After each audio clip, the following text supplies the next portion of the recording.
Aktori dhe shkrimtari i njohur Chun Lai-chi përmes një postimi në Facebook ka reaguar për heshtjen e intelektualëve dhe interesat partjake që sipas tij po mbizotrojnë mbi interesin e qytetarëve.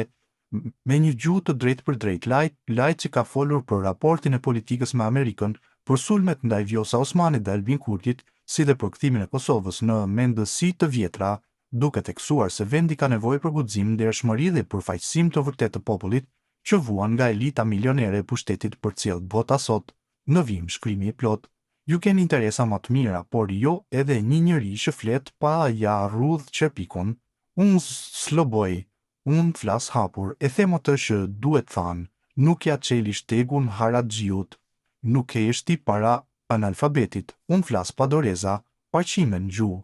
Je artist, hesht, mos lobo, s'është unifikuese. Kishte shkruaj njeni, për qarë se ashtë, kishte shtu e tjetri,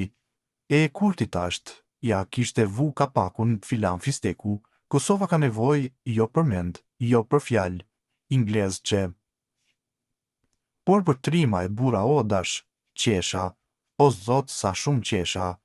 Po kthehemi në kohën e odave, pleqna, rave dhe hoxhallarëve që na i lexoni letrat, dhe deri dje thoshin, na duhet dikush që e don Amerika, dikush që smerr vendime pa Amerikën, dhe asa është e vetmja e përkëdheluna e Trumpit, e vetmja që zban hapa pa e pyet Washingtonin.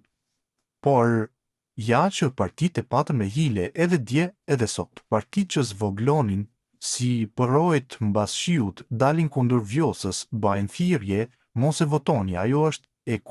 e Kurti pret me rashi, e me urrit projt e me i ba 8 ca deputet që gozhdohen kabiget kuvendit që votojnë për po e jo, e në fund votojnë deputetet e Kurtit e të Kosovës, të ecë me Amerikën, të ecë me popullin që po vuan nga milionerët e partive në pushtet. Ju, edhe mund të keni ndonjë interes nga Vjosa, nga Kurti, nga liderët milioner, po unë çfarë interesi kam që mendoj për gjeneratat e palindura, e shes libra rrugëve për ekzistencën time, nuk keni zgjidhje më të mirë, keni interesa më të mira, por jo edhe një njeri që flet pa ja rrudh qerpikun, edhe në Londër, edhe në Washington, rënoft Kosova, rënoft të populli se për liderët partjak kishte me na hangër dreshi, drek and dark.